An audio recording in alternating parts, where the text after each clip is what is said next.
This is part 3 of me reading my book.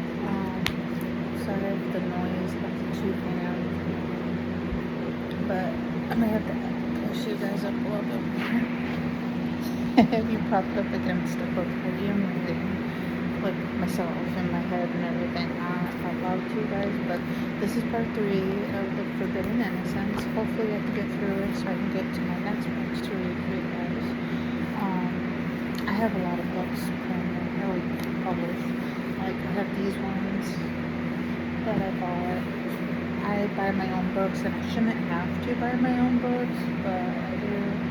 And I think I buy them from my sister, who loves that I write. Okay, anyways.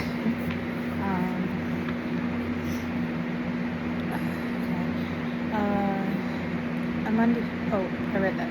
We sit at a small table near the window. The deck is old and soft around the edges. The cards slightly bent from years of use. Liam deals. Oh, I'm so sorry. Bless you, me. Liam deals and we fall into easy conversation. So he says, "What's the first thing you want to do when you get out of here?" I think for a moment. Eat real food, something that doesn't come on a beige tray. Good choice. What about you? He hesitates. I want to go to the beach. Just sit there, listen to the waves. No noise, no alarms, no nurses waking me up at 6. That sounds perfect. It does, he says softly. Before I can respond, a loud crash echoes across the room. We both turn. Trevor has knocked over a chair and is now arguing with it. You think you can just fall over like that? You think you're better than me? The nurse hurries over. Trevor, let's take a walk. I'm not walking it with a traitor. He snapped, pointing at the chair. The nurse sighs. The chair isn't a traitor. That's exactly what a traitor would say. Liam shakes his head. This place is a circus, a very sad circus, with terrible snacks. We return to our game, but the moment is interrupted again when Brian approaches our table. He doesn't ask to join. He just pulls out a chair and sits, folding his arms. What are you two laughing about? He asks. Cards, Liam says, keeping his tone neutral. Brian's eyes flip to me. You seem happier lately. I shift in my seat. I'm adjusting. To him, Brian nods to Liam. Liam stiffens. Brian, we're just talking. Brian's jaw tightens. Talking leads to things, like what I asked, even though I'm not sure what I want the answer. He leans back, eyes narrowing. Just be careful who you trust. Liam stands above. Come on, Sarah, let's go to the art room. I follow him, feeling Brian's stare burning into my back. The art room is quieter, filled with half-finished paintings and broken crayons. Liam sits at a table and says slowly, "Sorry about that," he says. Brian gets intense. I notice. He's not dangerous, Liam adds quickly. Just complicated? Aren't we all? He smiles at that. Yeah, I guess we are. We sit in a silence for a moment, the kind that feels comfortable instead of awkward. Liam picks up a pencil and starts sketching something. Lines, shapes, shadows. His brow furry in concentration. What are you drawing? I ask. He turns the paper toward me. It's the courtyard tree, the one we sat under during outdoor time. The branches are bare, but the lines are soft, almost hopeful. It's beautiful, I said. He shrugs, embarrassed. It's just something to keep my hands busy. It's more than that. He looks at me, then really looks. And for a moment, the world outside the hospital walls feel like it might still exist. Then the intercom crackles. Group therapy in 10 minutes. Liam sighs. Back to reality. Back to the circus. We walk out together side by side, and for the first time since arriving here, I feel like maybe, just maybe, I'm starting to find my place in this strange, broken world. Chapter 6. By the end of the week, the ward feels louder than usual, like everyone woke up with their emotions turned up to 11. Even the nurses look tired, moving through the halls with that "please don't let today be the day when someone throws a chair" expression. Liam and I sit at our usual table in the common room, a deck of cards between us. He's teaching me a game I keep losing, but he insists I'm improving, which generates the best. You're supposed to put down a red card, he says, tapping the pad. I did, that's black. I look down. Well, it's dark red. He laughs, leaning back into the chair. You're hopeless. Thank you, I tried. Before he can deal the next hand, Jasmine busts into her room wearing a blanket tied around her shoulders like a cape. Attention, peasant, she announced. Princess Glitterhoof has declared today a holiday. Trevor looks up from his crossword puzzle, which he feels were words that aren't real. What holiday?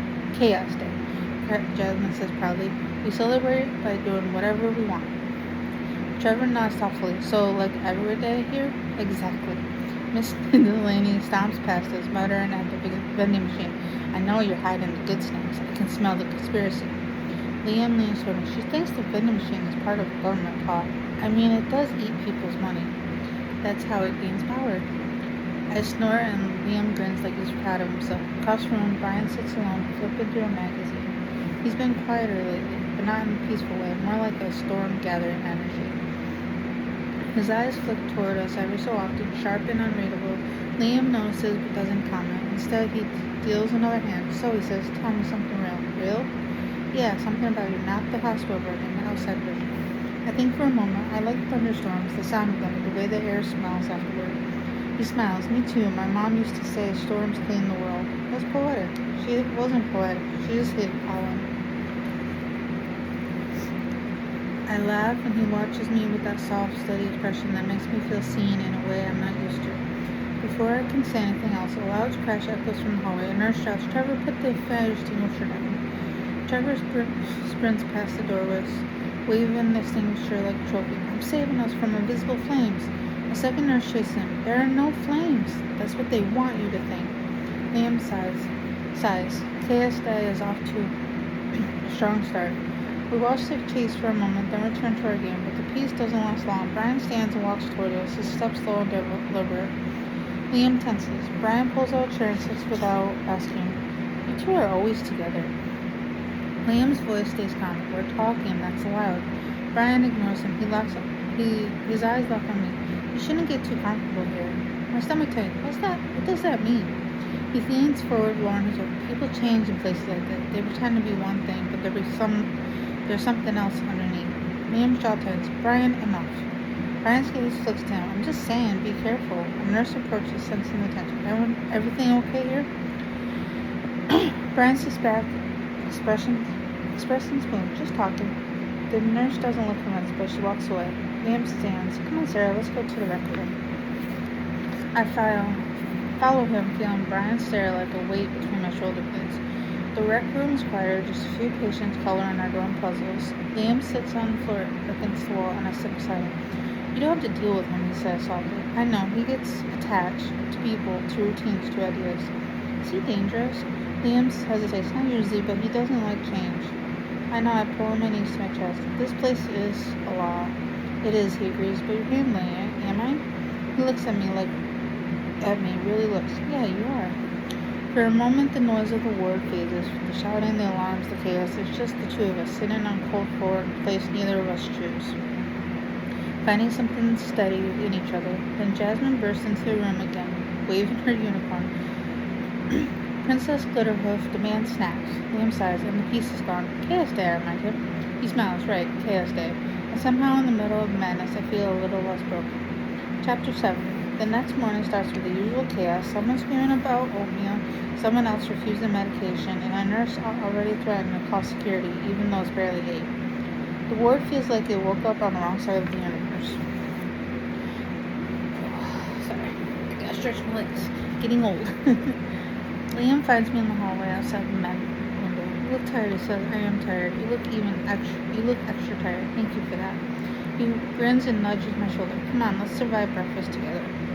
We walk into the cafeteria where the noise hits like a wave. Jasmine is sitting cross-legged on the table feeding imaginary cereal to Princess Glitterhoof. Trevor is arguing with the juice machine. Mrs. Delaney is whispering to a banana like it's a secret agent. Liam grabs the trays and hands me one. Today's special is beige. Everything here is beige. That's how you know it's nutritious. We sit at our usual table. Before we can start eating, Trevor steams over, pointing at Liam. You, he says dramatically, are part of the juice conspiracy. Liam doesn't even blink. I prefer water. That's what they all say, Trevor mutters before stomping away. I shake my head. How are you so calm? Years of practice. Years? He shrugs. Feels like it. We eat in silence for a moment, the kind that feels easy, comfortable. Then Brian walks in. He scans the room, eyes landing on us instantly. He doesn't approach, not yet, but he sits at a table enough that I can feel his attention like a cold draw.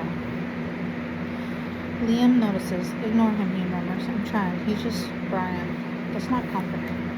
Liam laughs softly. Fair. After breakfast, we head to the common room. Today is creative expression hour. Okay. I'm gonna do a part 4.